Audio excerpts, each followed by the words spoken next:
السلام علیکم۔ نیک دل بادشاہ۔ پرانے زمانے کی بات ہے، ایران میں ایک جوان خوبصورت بادشاہ تھا۔ اس کا نام ماہیار تھا۔ وہ بڑا نیک اور رحم دل تھا، ہر ایک کے ساتھ نرمی اور محبت سے پیش آتا تھا۔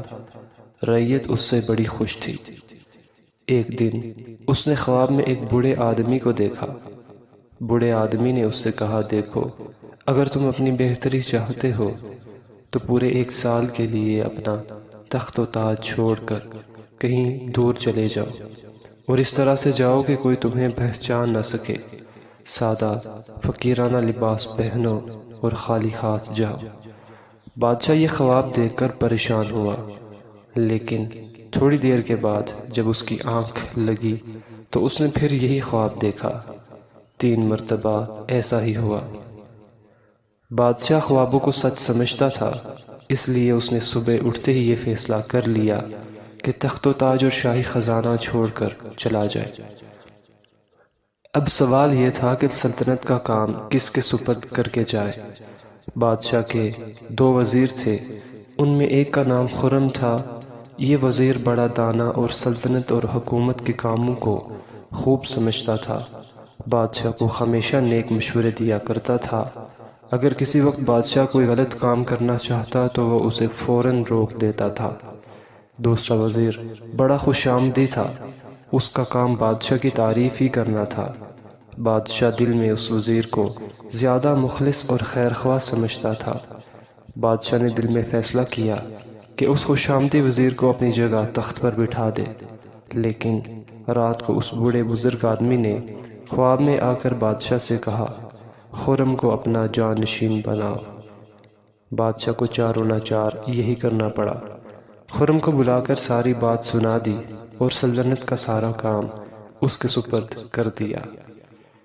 تھوڑے دن تو وہ اپنے ہی دیس میں پھرتا رہا اور ایک لکڑہارے کے ساتھ مل کر لکڑیاں کاٹتا اور اپنا پیٹ پالتا رہا۔ آخر اس نے سوچا کہ اپنے ملک میں رہنا اچھا نہیں، کسی اور جگہ جانا چاہیے۔ اپنے وطن سے باہر نکل گیا اور 8 مہینے تک دیس بدیس پھرتا رہا۔ آخر ایک ایسی ولایت میں پہنچا جو اسے بہت پسند آئی۔ اس نے ارادہ کر لیا کہ باقی کے 4 مہینے وہیں گزار دے۔ ایک دن صبح کو جب وہ جنگل کی طرف جا رہا تھا تو اس نے دیکھا کہ ایک نکارچی نکارہ بجا کر سب نوجوانوں کو شہر کے بڑے میدان کی طرف بلا رہا ہے۔ ماہیار نے بھی ادھر کا رخ کیا۔ وہاں بہت سے لوگ جمع تھے۔ اس نے لوگوں سے پوچھا، بھائیو، کیا معاملہ ہے کہ یہاں خلقت کا اتنا ہجوم ہے؟ لوگوں نے کہا، ہمارے شہر کے امیر کی 4 لڑکیاں ہیں، چاروں بڑی خوبصورت ہیں، وہ آج یہاں آئیں گی اور نوجوانوں میں سے اپنا اپنا شوہر چن لیں گی۔ یہ باتیں ہو ہی رہی تھیں کہ چاروں شہزادیاں زرق برق لباس پہنے میدان میں نکل آئیں۔ ان میں سے ہر ایک کے ہاتھ میں ایک سنہری گیند تھی جس پر شہزادی کا نام لکھا ہوا تھا۔ چاروں نے ادھر ادھر گھومنا شروع کیا کہ اپنی پسند کا شوہر انتخاب کر لے۔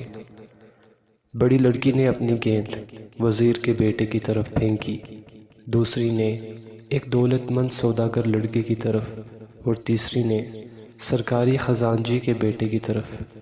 چوتھی لڑکی جو سب سے چھوٹی تھی بڑی عقل مند تھی۔ اس نے نہ دولت کی پرواہ کی نہ ظاہری شکل و صورت کی، اٹھا کر اپنی گیند ایک میلے کچیلے نوجوان کی جولی میں ڈال دی۔ لوگ دوڑ کر ادھر گئے کہ آخر یہ کون جسے شہزادے نے پسند کیا ہے۔ دیکھتے کیا ہے کہ ایک اجنبی ہے، اس کے ہاتھ میں کلہاڑی ہے۔ یہ وہی پردیسی بادشاہ ماہیار تھا۔ شہر کا امیر اپنی پہلی 3 بیٹیوں سے بہت خوش تھا، لیکن اسے چوتھی بیٹی کا چناؤ پسند نہ آیا۔ لیکن وہ شہزادی بہت خوش تھی۔ ماہیار جو کچھ کما کر لاتا وہ اسے بھی بڑی نعمت سمجھ کر خوشی خوشی دن گزارتی۔ ایک دن ماہیار جنگل میں ایک درخت کی شاخ کاٹنے لگا تو اسے وہاں پرندوں کا گھونسلہ نظر آیا۔ اس نے سوچا، اس شاخ کو کاٹنا ٹھیک نہیں۔ وہ آگے جانا ہی چاہتا تھا کہ گھونسلے میں سے ایک سونے کی انگوٹھی دڑھام سے نیچے آ گری۔ ماہیار نے اسے اٹھا لیا اور صاف کرنے لگا۔ انگوٹھی چمکتے ہی بولی، دیکھو تم نے پرندوں کے گھونسلے کو بچا لیا، اب جو کام کہو گے کروں گی۔ ماہیار نے یہ بات سن لی لیکن اس کا ذکر کسی سے نہ کیا۔ ماہیار کے جتنے ہمزلف تھے سب بڑے بڑے جشن بناتے تھے۔ ایک دن ماہیار کو خیال آیا، میں بھی کیوں نہ جشن مناؤں۔ اس نے اپنی بیوی کو کسی بہانے باہر بھیجا اور پھر انگوٹھی سے کہا، لو اب میرے لیے عالی شان محل لاؤ اور اس میں طرح طرح کے لذیذ کھانے چن دو۔ یہ کہنا تھا کہ آن کے آن سارا نقشہ بدل گیا۔